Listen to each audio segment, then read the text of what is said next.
एक महिला ने उड़ान में चढ़ते समय कुछ अजीब देखा। केबिन, जो यात्रियों से भरा होना चाहिए था, असामान्य रूप से खाली था। कुछ ही लोग बैठे थे। वह तब आराम करने लगी जब उसने देखा कि सामान कार्गो होल्ड में लोड हो रहा है, यह मानते हुए कि सब कुछ सामान्य है। लेकिन तभी दुस्वप्न शुरू हुआ। उसकी बेटी बोर्डिंग के बाद से असामान्य रूप से शांत थी। जैसे ही विमान ने उड़ान भरी, उसने लड़की को आराम करने को कहा, लेकिन जब डेजी ने आंखें खोली तो उसकी बेटी गायब थी। यह मानते हुए कि लड़की अकेले ही शौचालय गई होगी, डेजी ने केबिन में खोजबीन की, लेकिन उसे कुछ नहीं मिला। एक बेचैनी का एहसास होने लगा जब उसने फ्लाइट अटेंडेंट से मदद मांगी, लेकिन उसे बताया गया कि उसकी बेटी के विमान में चढ़ने का कोई रिकॉर्ड नहीं है। डेजी हैरान थी, ये कैसे संभव है। उन्होंने साथ में चेक इन किया था। उसने पूरा केबिन छान मारा। जब वह सीट पर लौटी और बेटी का टेडी बियर देखा तो उसका दिल बैठ गया। कुछ गलत था। और भी परेशान करने वाली बात यह थी कि अन्य यात्रियों ने कहा कि उन्होंने विमान में कोई बच्चा नहीं देखा। तभी एक फ्लाइट अटेंडेंट ने मदद की पेशकश की और इंटरकॉम पर घोषणा की।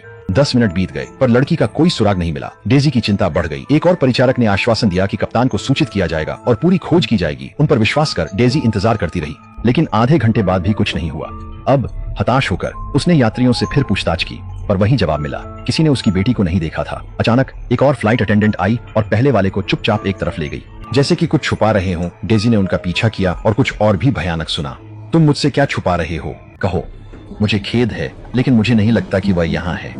क्या? चालक दल ने कहा कि उसकी बेटी के लिए कोई बोर्डिंग रिकॉर्ड नहीं था। डेजी को यकीन नहीं हुआ। उसने कहा कि उसके पास अपनी बेटी का बोर्डिंग पास है और उसे ढूंढने के लिए दौड़ी, लेकिन सब कुछ खोजने पर भी अतीत नहीं मिला। चाहे उन्होंने कितनी भी कोशिश की समझाने की, चालक दल ने उन्हें भ्रमित ही समझा। उनकी भावनाएं बेकाबू हो गईं।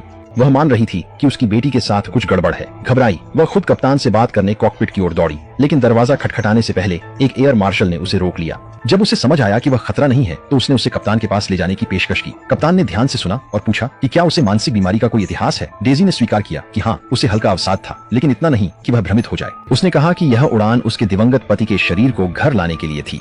ताबूत कार्गो में था। कप्तान को शक था, लेकिन डेजी के प्रति सहानुभूति दिखाई और चालक दल को उसकी बेटी और गायब बोर्डिंग पास की पूरी खोज करने का आदेश दिया। लाइट्स चालू करो, सभी यात्रियों को बैठा दो, टॉयलेट में कोई नहीं होना चाहिए, कोई अपवाद नहीं। उसका बैकपैक, उसका बोर्डिंग पास ढूंढो, हर अलमारी, हर डिब्बे की जांच करो। कोई और प्रश्न है? धन्यवाद। खोज की शुरुआत परिचारकों ने विमान के हर कोने की तलाशी से की। यात्री एजेंट में हुई गड़बड़ी से परेशान थे। जेफ डेजी के पीछे था ताकि वह फिर से कुछ न करे। अचानक डेजी रुक गई। एक दाढ़ी वाला यात्री अजीब परिचित लग रहा था। क्या मैं आपको कहीं से जानती हूँ? आप उड़ान के बाद से अब तक 5 बार मेरे पास से गुजरे हैं। क्या ये गिनती में आता है?